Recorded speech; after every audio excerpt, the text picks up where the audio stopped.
ओम गुरु ब्रह्मा गुरु विष्णु गुरुदेवो महेश्वरः गुरु साक्षात् परब्रह्म तस्मै श्री गुरुवे नमः। ध्यानमूलं गुरुमूर्तिः पूजामूलं गुरुपदम् मंत्रमूलं गुरुर्वाक्यं मोक्षमूलं गुरु कृपा। सद्गुरु भगवान की जय। स्वामी जी महाराज की जय। शिवोहम। आज जो है गीता के तीसरे अध्याय का 40वां श्लोक है। यह जो श्लोक है ये इस प्रकार से है कि इंद्रियाणि मनोबुद्धिर रस्याधिष्ठानमुच्यते एते विमोहयत्येष ज्ञानमावृत्य दोहिनम्। इंद्रियाणि मनः बुद्धिः अस्य अधिष्ठानम् उच्यते एते विमोहयति एषः ज्ञानम आवृत्त देहिनम। इंद्रियाणि का मतलब होता है इंद्रियां, मन यानी मन, बुद्धि यानी बुद्धि, ये सब अस्य यानी इसके, अधिष्ठानम यानी वास स्थान, उच्चते यानी कहे गए हैं, एषः यानी यह काम, एते यानी इस मन बुद्धि और इंद्रियों के द्वारा ही, ज्ञानम यानी ज्ञान को, आवृत्य यानी ढक कर, देहिनम यानी जीवात्मा को, विमोहयन्ति यानी मोहित करता है। इंद्रियां, मन और बुद्धि यह सब इस काम के वास स्थान कहे गए हैं, यानी निवास स्थान कहे गए हैं। यह काम इन मन बुद्धि और इंद्रियों के द्वारा ही ज्ञान को आच्छादित करके, ज्ञान को ढक कर जीवात्मा को मोहित करता है। यह जो अपना श्लोक है, इस श्लोक में भगवान ने अर्जुन को काम के निवास स्थानों के बारे में और काम की क्रिया प्रणाली के बारे में बताया है। सद्गुरु सच्चिदानंद परमात्मा अनंत कोटि निहारिकाओं के एकमात्र मालिक, करुणा वरुणालय, कृपा सिंधु भगवान अर्जुन को काम रूपी नित्य शत्रु के निवास स्थानों से परिचित कराते हैं। काम कोई स्थूल वस्तु नहीं है, काम कोई व्यक्ति नहीं है, काम एक अति सूक्ष्म शत्रु है जो आंखों से दिखाई नहीं देता, कानों से सुनाई नहीं देता, हाथ से उसको छू नहीं सकते। वह ऐसी कोई चीज नहीं है जिसको कि आप देख लो और गोली मार दो, है ना।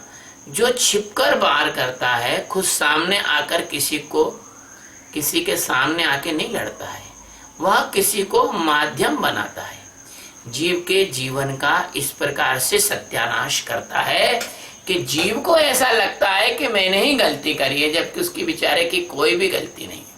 क्यों? कि काम का इस जीव से कोई संबंध नहीं है। ये काम तो रजोगुण से उत्पन्न होता है। काम ऐशा क्रोधा रजोगुण समुद्भवा। काम और क्रोध दोनों रजोगुण से उत्पन्न होते हैं, और रजोगुण तो प्रकृति का है। तो बेचारा जीव क्या करता है कि ये सोचता है कि मैंने काम किया, मैंने क्रोध किया, और ये जीव का सत्यानाश करता है। कभी विभिन्न प्राणियों के काम, विभिन्न जो है इंद्रियों में, विभिन्न प्राणियों की विभिन्न इंद्रियों में आप काम को देख सकते हैं, है ना। काम लक्षित होता है कहाँ? इंद्रियों में। कैसे होता है?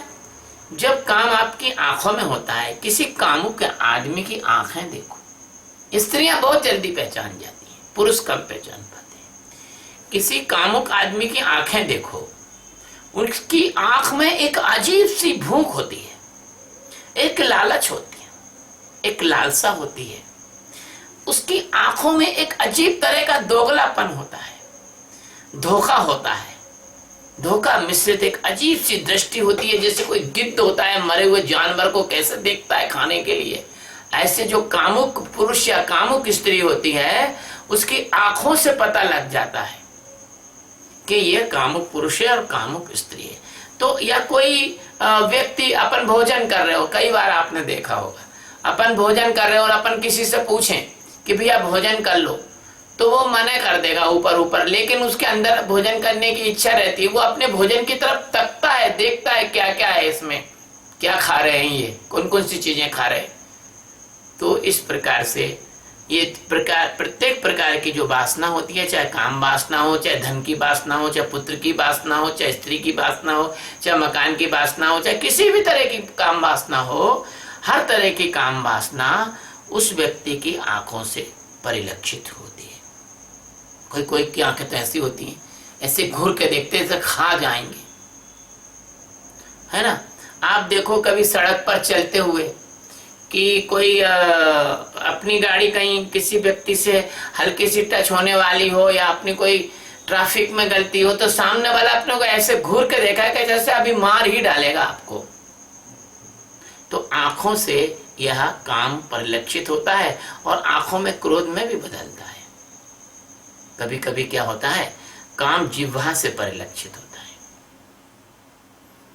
बचपन में हमारे मित्र क्या करते थे कि वो शादी में शहनाई बजाने वाले आया करते थे, तो वो क्या करते थे, शहनाई बजाने वालों के सामने बैठ के इमली खाना शुरू कर देते थे। और जैसे इमली शहनाई वालों को इमली दिखाते थे और खाते थे, तो क्या होता था, शहनाई वाले के मुंह में लार आ जाती थी। लार आने से क्या होता था कि शहनाई का जो फूकने की जगह है वहां लार घुस जाती थी और शहनाई बजाने वाले की शहनाई बंद हो जाती थी। तो वो शहनाई वाले इनको पहले से 4 आने, हमेशा 4 आने पैसे दे देते थे, भैया तुम इमली लेके हमारे सामने मत आना, ये 4 आने पैसे पकड़ो। तो कभी कभी जो काम होता है वो मुंह से भी जीभ से भी परिलक्षित होता है। और आप देखो किसी से किसी को कोई काम निकालना हो तो कैसी मीठी मीठी बोली बोलेगा है? कहते हैं कि वक्त पर पड़े बाका तो गधे को कहो काका। लोग देखो ना, राजनीतिक दलों के जो नेता हैं, बड़े बड़े नेता हैं, इनको पटाने के लिए कैसी कैसी चमचागिरी करते हैं, कैसी कैसी बातें करते हैं, ऐसे मीठी मीठी बोली बोलते हैं, ऐसे लोग मादक स्वर में बात करते हैं, बना बना के बोलते हैं, गीत गाने लग जाते हैं, प्रेम भरी बातें करने लग जाते हैं, ऐसे लाड टपकाने लग जाते हैं जैसे कुत्ता जो है भोजन देखकर लाड टपकाने लग जाता है और कुंवार महीने में चूचू चूचू करके घूमता रहता है। ऐसे कुत्ते जैसा स्वर, कभी कभी ये भेड़िया जैसी गुर्राहट भी गुर्राने लग जाते हैं। तो जब काम ये जिह्वा से या गले से टपकता है तो इस प्रकार से होता है, और जब काम नाक से टपकता है तो क्या होता है, तो डियो लगाए जाते हैं, परफ्यूम लगाए जाते हैं, और लोगों को डियो सुंघाए जाते हैं, सेंट सुंघाए जाते हैं, परफ्यूम सुंघाए जाते हैं। और तो और बहुत सारे लोगों की तो पसंद ही इतनी घटिया है। एक मेरे आश्रम में एक लड़की आई थी, तो मैंने पूछा तुमको सबसे ज्यादा कौन सी गंध पसंद है, तो बोलती है मुझे सबसे ज्यादा केरोसिन घासलेट की गंध पसंद है। तो मैंने कहा वाह रे गजब कर दिया।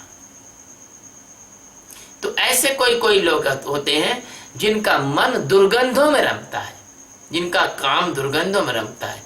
जब ये काम कान में निवास करता है तो गीत और संगीत और शास्त्रीय संगीत और रॉक म्यूजिक और डिस्को और अश्लील आवाजें और जाने क्या क्या ये सुनना चाहता है बाबा, इसका तो वर्णन करना मुश्किल है।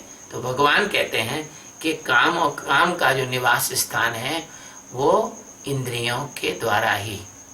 काम क्या करता है, इंद्रियों में इसका वास स्थान है, मन में इसका वास स्थान है, बुद्धि में इसका वास स्थान है। तो एक एक इंद्रिय में आपको बता रहा हूं। जब काम त्वचा में होता है तो कोमल कोमल चीज छूना चाहता है, जब काम त्वचा में होता है तो तरह तरह के स्पर्श वो करना चाहता है। कभी फूलों को लेके गाल पे घुमाएगा, तो कभी मोर की पंखी लेगा, तो कभी रजाई गद्दे तकिए लेगा, तो कभी किसी खुरदुरी चीज से, जैसे कोई गधा, बैल, घोड़ा दीवार से अपनी पीठ रगड़ता है, ऐसे कभी किसी खुरदुरी चीज से भी अपने बदन को रगड़ना चाहेगा और उससे भी वो मजा लेगा। इस प्रकार से वह काम के अंतर्गत, काम से प्रेरित होकर सब कुछ छूना चाहता है। अहंकार को भी दिखाने के लिए बहुत सारे ऊंचे शिखरों पर चढ़ना चाहता है और वहां छू के आना चाहता है। तो जब काम उपस्थ में होता है तो ये सारे संसार के जो समस्त नर अथवा मादा हैं, उनको रोंद डालना चाहता है। जब काम हाथों में होता है तो वो व्यक्ति अच्छे से अच्छे ढंग से काम करके लोगों को दिखाना चाहता है कि देखो मैं कितना कुशल हूं। और हिंसा भी करता है वो, हाथ में काम होता है तो सेवा भी करता है वो, और अनेक प्रकार के कार्यों में लग जाता है और लोगों को दिखाता है। जब काम पैरों में होता है तो सारे संसार को अपने पैरों के तले जो है नापना चाहता है। पद यात्राएं करता है, तीर्थ यात्राएं करता है, संसार का परिभ्रमण करता है, टूरिज्म में जाता है और लोगों को बताता है, अरे मैं तो यूरोप घूम के आया हूं भाई, मैं तो पूरे पृथ्वी का चक्कर लगा के आया हूं पैदल। इस प्रकार से जब काम पैरों में होता है तो वो ऊंचे नीचे शिखरों पर चढ़ता है। नदी के तलहटी में जाकर, उसकी तलहटी, समुद्र की तलहटी में जाना चाहता है। पता नहीं क्या क्या करता है वो। जब काम इंद्रियों की तन्मात्रा में निवास करके, उसको वशीभूत करके, उसकी इंद्रियों को का दोहन करता है। और क्या करता है? ऊर्जा उसी से लेता है। काम के पास अपनी खुद की कोई ऊर्जा नहीं है। काम तो क्या करता है? ऊर्जा उसी से लेता है और मजा इंद्रियों से लेता है और निरंतर इंद्रियों के माध्यम से और मजा ले लेके इंद्रियों को खराब कर देता है। लोगों को बड़ा उपन्यास पढ़ने का शौक है, टीवी देखने शौक है, ये देखने का शौक है, आंखें पूरी खराब कर देगा। जब अंधा ही बना देगा तब तक छोड़ेगा ही नहीं। कान पूरे बहरे कर देगा जब तक कान को वो करता, हमारा शोषण करता रहेगा। अब ये जो है आप समझ गए होंगे कि काम का जो वास स्थान इंद्रियां हैं। अब दूसरा भगवान कहते हैं कि काम का अगला निवास स्थान मन है। अब मन क्या है? काम के द्वारा उत्पन्न किए गए जो विचार हैं, वो विचार जो मन में एक अंधड़ की तरह, एक आंधी की तरह जो चलते रहते हैं, उससे मन बनाए, विचारों से मन बनाए। और काम इन विचारों की शक्तियों के द्वारा क्या करता है कि इंद्रियों से काम कराता है। क्योंकि मन जिस इंद्रिय के साथ जुड़ा होता है और उसी समझो कि यहीं पर काम अब निवास कर रहा है, तो काम इन विचारों की शक्ति के द्वारा जैसे इंद्रियों से काम कराता हुआ, इंद्रियों के माध्यम से मन में रहकर मन को अपना गुलाम बना लेता है। तो क्या होता है जब काम मन को गुलाम बना लेता है? तो उससे क्या होता है कि मन को वह निरंतर अशांत रखता है। यदि मन को शांत रखे तो काम मर ना जाए, काम को ऊर्जा ही नहीं मिले। काम को ऊर्जा कहां से मिलती है? जब मन अशांत होता है। मन को तनावग्रस्त रखता है। जैसे कुछ लोग एडवेंचर करने को जाते हैं कि भैया कुछ साहसिक यात्रा, उन्हें ऊपर से रोप बंजी जंपिंग करेंगे और ऊपर से जो है पैराग्लाइडिंग करेंगे। ये क्यों करते हैं लोग? ये क्या नाम है इसका, रॉक क्लाइंबिंग करेंगे, या जो है वो नाव लेके और उसमें कहीं पर नदियों में नाव लेके और नदियों में जो तेज बहाव की नदी है वहां जाते हैं एडवेंचर के लिए। तो इसी तरह से इस काम का जो एडवेंचर है वो तनाव है। इस काम का एडवेंचर है वो उत्तेजना है। इस काम का एडवेंचर है वो उद्वेलित करना है, तरंगित करना है, गतिमान करना है और विचारों की भूल भुलैया में फंसा फंसा कर आप लोगों को मारना है। यह है इस काम का एडवेंचर। ऐसे समझो कि मन पति है और बुद्धि इसकी पत्नी है, ऐसा समझो। मन बुद्धि स्वाभाविक रूप से दोनों मूढ़ होते हैं। दोनों ये पति पत्नी कैसे है? मूर्ख पति पत्नी है, हिंसक पति पत्नी है, बोचर पति पत्नी है, चालाक पति पत्नी है, कुटिल पति पत्नी है, कमीने हैं, लोभी हैं, कामी हैं, क्रोधी हैं, अपराधी टाइप के हैं। अब इनको सब कुछ बनाने वाला कौन है? इनको ऐसा सब कुछ बनाने वाला यह काम ही है। क्यों? कि जैसे दो पति पत्नी है और उनके यहाँ पर एक दोस्त आता है।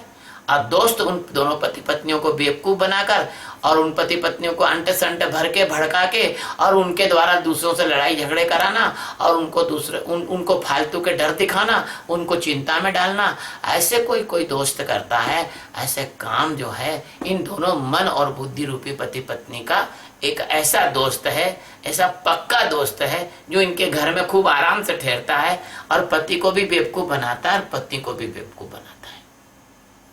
तो ये बिना कारण लोगों को सताने वाला चोर, डाकू, लफंगा, ढोंगी, नाटकबाज, रजोगुणी, तमोगुणी और सतोगुणी कलाओं का ज्ञाता है। कौन? यह काम। और उसकी पत्नी मन और उसकी जो पत्नी होती है वह उससे भी ज्यादा नीच है। बुद्धि बहुत नीच है। बुद्धि के तल पर किसी को वो किसी से प्रेम ही नहीं करने देती बुद्धि। अगर आप बुद्धि से सोच के किसी से प्रेम करो तो प्रेम ही नहीं कर सकते हो। उसकी जो पत्नी है मन की बुद्धि उससे भी ज्यादा नीच है। उसका हर काम करता है मन गलत काम करता है, उसमें बुद्धि साथ देती है। उसमें बुद्धि जैसे बंटी और बबली। आपने कभी बंटी और बबली पिक्चर देखी होगी, मैंने भी नहीं देखी लेकिन मैंने सुना है। तो ये हर काम में साथ देती है, हर गलत काम में बुद्धि साथ देती है। काम जो है ना बंटी है और बुद्धि बबली है। तो ये काम जो है नहीं, मन बंटी है और बुद्धि बबली है और काम इनका मित्र है जो मन और बुद्धि के घर में रहता है और तरह तरह से इनको उकसाता है और इनको भड़काता है और षड्यंत्रों में इनको फंसाता है। और एक तो करेला और दूसरा नीम चढ़ा। यूं ही तो मन ऐसा था, कैसा था कि ढोंगी था, नाटकबाज था, रजोगुणी तमोगुणी था और ऐसा था कि जो चालाक था, कुटिल था, बोचड़ था, लोभी था, कभी आलसी है तो कभी कैसा, कभी काम में आएगा तो कभी क्रोध में आएगा तो कभी लोभ में आएगा तो कभी मोह में आएगा। ऐसे तो ये करेला जैसा कड़वा था और इसके साथ ये काम और मिल गया तो फिर ये नीम चढ़ा हो गया, मतलब और ज्यादा खराब हो गया। वैसे ही मन गंदा और अज्ञानी ढोर है और उसकी कुटिलता, कर्कशता और व्यभिचारिणी जो पत्नी है, ऊपर से ये काम रूपी उसका है ना अविरल जो है नित्य जो है बलवान, और ये इनके साथ मिल जाता है और ऐसी कोलाहल मचाता है और ऐसी अशांति करता है और इतना व्यभिचार, इतना पागलपन, इतना नाटक, इतना बनावटी तनाव लेकर आता है, चिंताएं लेके आता है, भय लेके आता है, क्रोध लेके आता है। और क्या करता है मालूम है? एक जन्म नहीं, तुम्हारे करोड़ों जन्म बर्बाद करे इस काम ने। एक जन्म बर्बाद नहीं किया है। किसी का एक बच्चा मार दे तो उसके माँ बाप उसको छोड़ते नहीं है। अरे इसने तो तुम्हारे हर संतान को मार दिया, हर जन को खत्म कर दिया इसने। और ये जीवात्मा को होश में भी नहीं आने देता और उसको नए नए ढंग से एनेस्थीसिया देता है। कभी चिंता का एनेस्थीसिया तो कभी तनाव का एनेस्थीसिया, कभी किसी विकट परिस्थिति को लाके खड़ा कर देगा, कभी किसी से बुलवा के किसी से दुश्मनी करवा देगा, कभी किसी से अपमानित करवा देगा और कभी किसी सम्मानित करवा देगा। सम्मानित होना भी एनेस्थीसिया है। तो फिर क्या होता है कि फिर ये तुमको एनेस्थीसिया देकर बेहोश करके और तुम्हारी चेतना के साथ जम के बलात्कार करता है। ऐसा तुम्हारे साथ ये जन्म जन्मांतर से करता आ रहा है भैया। अब देखो, आज मुझे बिल्कुल ये बात एकदम साफ करना होगी, इसलिए इसका जो इस तरह का जो खेल है वो अविद्या माया के जगत में और बेचारे जीव के साथ हमेशा से खेल चलता रहता है। जब तक सदगुरु नहीं मिलते इसका खेल तो चलता ही रहता, बल्कि सदगुरु भी मिल जाते तो क्या करता है मालूम है, ये अपने खेल के द्वारा सदगुरु से दूर ले जाता है जीवात्मा को। मैंने आपको ये बात संक्षेप में सुनाई है क्योंकि काम की दुर्दशा की कहानी इतनी लंबी है जितने कि आपके करोड़ों जन्म हैं, और आपके अगर मैं जन्मों के एक के बाद एक जन्मों के पीछे जाऊं कि एक व्यक्ति के जन्मों के पीछे जाऊं तो उसके करोड़ों जन्मों की ऐसी ऐसी कहानियां हैं कि मैं उसके एक एक बात को अगर मैं रखूं तो मेरा ही जन्म पूरा निकल जाएगा, वो कम पड़ जाएगा। इसलिए आप लोग इसको संक्षेप में समझ लो कि ये जो काम है, ये काम वासना जो है, ये इतनी ज्यादा आपको खराब करे हुए है कि आपको तो होश में तो आने ही नहीं देती है। तो सोच लो ये अविद्या का कितना बड़ा सेनापति है, माया का कितना बड़ा सेनापति है।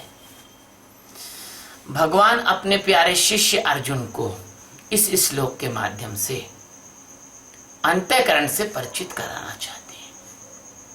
इसलिए भगवान ने कहा कि इंद्रियां और मन और बुद्धि इसका वास स्थान है। और बात जो कुछ भगवान ने इसलिए नहीं कही कि अभी इस श्लोक में वो आ नहीं पाता, लेकिन मैं कहना चाहता हूं काम के माध्यम से जो भगवान परिचित करा रहे हैं अंतःकरण से अर्जुन को। अंतःकरण से अभी तक 90% जिज्ञासु परिचित नहीं है कि अंतःकरण होता क्या है। वो अपने आप को अंतःकरण ही समझते हैं। वो ऐसा समझते हैं जैसे पड़ोसी का मकान उनका मकान हो। जैसे किसी ने बुरा काम कर दिया तो वो उनको लगता है कि हमने कर दिया। अंतःकरण को 90% जिज्ञासु नहीं जानते, अपरिचित है। क्यों अपरिचित है? क्योंकि अंधे गुरु बन गए हैं और अज्ञान बांट रहे हैं।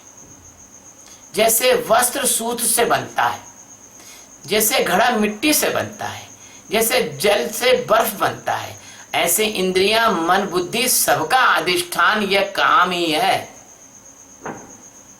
काम अज्ञान का एक प्रकट रूप है। जब यह बुद्धि में होता है तो बुद्धि का हरण करके बुद्धि पर कब्जा कर लेता है। बुद्धि पर कब्जा जमा कर उसे काम तृप्ति के उपाय ढूंढने में लगा देता है कि ढूंढ, अब मेरे को ये करना है, मुझे ये मजे करना है, तू ढूंढ। और मन में आता है, मन में आकर कामुकताएं, इच्छाएं, वासनाएं, कामनाएं, इनकी आंधी चलाता, आंधी। अरे बाप रे बाप, किसी कामुक आदमी से के पास में बैठो, वो तुम्हारी कोई बात नहीं सुनेगा। उसके 24 घंटे खोपड़ी में वही काम वासना की बातें घूम रही हैं। तुम भले कथा सुनाओ चाहे भागवत सुनाओ, वो कभी नहीं सुनने वाला है। ऐसे किसी को इच्छा हो रही हो कोई चीज की और आप उसको उपदेश दो कि भैया ये मत पियो, ये मत खाओ, ये बड़ा पाप है, ये बड़ा ऐसा, तो आपकी कुछ बातें नहीं सुनेगा वो। ऐसे वासना में बहता हुआ, कामना में बहता हुआ जो जीव है वो किसी की बात सुनने को तैयार नहीं है। अब ये चित्त में आता है, जब काम चित्त में आता है, ये मन हो गई, बुद्धि हो गया, तीसरा है चित्त। अंतःकरण 4 चीजों से बना, मन, बुद्धि, चित्त और अहंकार। ये 4 चीजों को अंतःकरण कहते हैं। तो ये चित्त में जब आता है तो यही काम क्या करता है, मूढ़ता पैदा करता है, मूढ़ता, जड़ता पैदा करता है। और क्या करता है, काम ध्यान, काम की चीजों का ध्यान। किसी की पत्नी मायके चली गई, वो बैठा है तो ध्यान कर रहा है पत्नी का, आंख बंद करके, हाँ मेरी पत्नी ऐसी थी, उसके पैर में ऐसी पायल है, वो ऐसे चलती है, वो ऐसी साड़ी पहनती है, वो ऐसे बोलती है। वो अपनी पत्नी का ही ध्यान कर रहा है। इसको कहते हैं काम ध्यान। या किसी लड़की को देखा होगा, या चलो उसको कोई मकान पसंद आ गया, या उसको कोई कार पसंद आ गई, साहब लंबार्गिनी पसंद आ गई, वो लंबार्गिनी कार का ध्यान कर रहा है। हाँ उसके टायर ऐसे हैं, उसका बोनट ऐसा है, उसके दरवाजे ऐसे खुलते हैं, और जेब में नहीं है कौड़ी, नाक शिदाने दौड़ी। अब लंबार्गिनी खरीदने के लिए गरीब आदमी के पास पैसे नहीं है। आपने प्रेमचंद की कहानी पढ़ी होगी, कफन कहानी। ऐसे ही वो इस प्रकार से काम का ध्यान करता है, काम का चिंतन करता है और काम का चित्रण करता है। आंख बंद कर उसकी खोपड़ी में उसके जिस तरह का उसका विचार आ रहा है, पत्नी का, मकान का, कार का, वो उसका चित्र उसके दिमाग में बन रहा है। और फिर क्या करता है, जब ये सब होता है तो उसमें एक आतुरता पैदा करता है, कामातुरता जिसको कहते हैं। एक आतुरता, जैसे छोटा बच्चा रहता है ना, खिलौने के लिए जिद करने लग जाता है, मचलने लग जाता है, ऐसे उसका मन मचलने लग जाता है, आतुरता पैदा करता है। और जैसे ही आतुरता पैदा होती है तो आतुरता इंद्रियों में उतर जाती है। आपने देखा होगा, अनुभव किया होगा, जिंदगी के दौर से गुजरे हो, काम कानों की लोरियों को लाल कर देता है, कानों में खून उतर आता है, कान लाल हो जाते हैं, आंखों में डोरे और चमक आ जाती है। कामुक व्यक्ति की जो आंख होती है उसको हर व्यक्ति पहचान लेता है, और अपराध बोध से मुंह में मलिनता आ जाती है, त्वचा में सनसनी स्पंदन हो जाते हैं। अगर इसकी धारा ठीक से मन के मुताबिक बही और इसकी बात पूरी हो गई तब तो ठीक है, और अगर जरा सी अड़चन पैदा किसी ने कर दी तो 1 सेकंड के 1000वां हिस्सा भी नहीं लगता, ये काम तुरंत क्रोध में बदल जाता है। 1000वां हिस्सा भी नहीं लगता, 1 सेकंड के 1000वें हिस्से से भी जल्दी तुरंत ये काम क्रोध में बदलता है। और जब ये काम क्रोध में रूपांतरित हो जाता है तो देहिनम यानी जीवात्मा इस काम को मैं और मेरा मानता है कि अरे मेरा ये काम नहीं हुआ, मेरी बात नहीं मानी, मेरे काम में अड़ंगा डाल दिया, मेरा काम बिगाड़ दिया। यही काम जीवात्मा को ज्ञान प्राप्त करने नहीं देता। सदगुरु कभी कभी क्या करते हैं, शब्दों का की चोट मारते हैं जिज्ञासु में, तो कोई कोई जिज्ञासु चोट से तिल मिला जाता है। क्यों तिल मिला जाता है? कि वो सोचता है कि मेरे को बोल दिया। नहीं, ये तेरे को नहीं बोला, ये तेरे अंदर जो काम है, अज्ञान है, तेरा मन बुद्धि चित्त है, उसको बोला है। तो ऐसा पूरे जीवन भर की बात मैं नहीं कर रहा हूं, अनंत करोड़ जन्मों तक ये काम की बाढ़ रुकने या थमने का नाम नहीं लेती। अतः काम का दूसरा नाम अज्ञान भी है। इस ज्ञान इसमें ज्ञान की स्थिरता कहां से आएगी? अतः इसका जो ज्ञानम आवृतम, अर्थात ये स्वरूप ज्ञान को काम ढक लेता है। ऐसा मानो कि ज्ञान एक धीमी धीमी आवाज है, कोई धीरे धीरे कोई आवाज कर रहा है, और उसके चारों तरफ जोर जोर के नगाड़े और जोर जोर का शोर मच रहा हो, तो उसकी धीमी आवाज, उसका झीना झीना संगीत कोई सुन नहीं पाता। उस मधुर धीरे धीरे संगीत को, परमात्मा की उस आवाज को, उस ज्ञान की आवाज को कोई सुन नहीं पाता है। काम के शोर शराबे के कारण वो सुनाई नहीं देता है, वो दब गया है।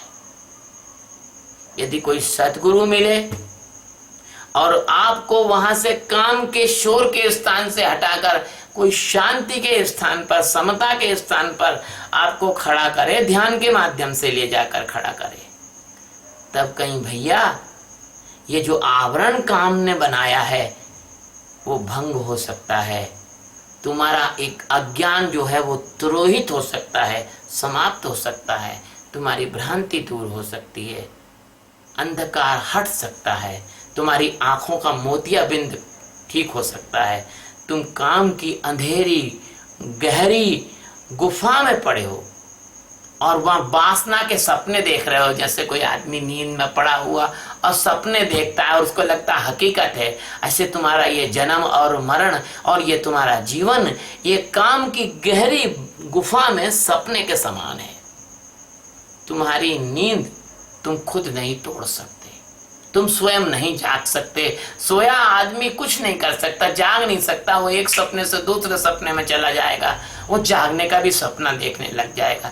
यही कारण है कि तुम्हारे तथाकथित धार्मिक लोग जागने का सपना देख रहे हैं। तुम्हारी नींद का, तुम्हारी अज्ञान का, तुम्हारी आवरण का अगर कोई भंग कर सकता है तो वो सतगुरु ही भंग कर सकता है। इसलिए फिर एक बार कहता हूं कि सतगुरु को पुकारो पूरी त्वरा और पूरी तीव्रता और पूरी अभिष्ठा और पूरे प्राणों से। सतगुरु भगवान की जय, स्वामी जी महाराज की जय। शिवोहम।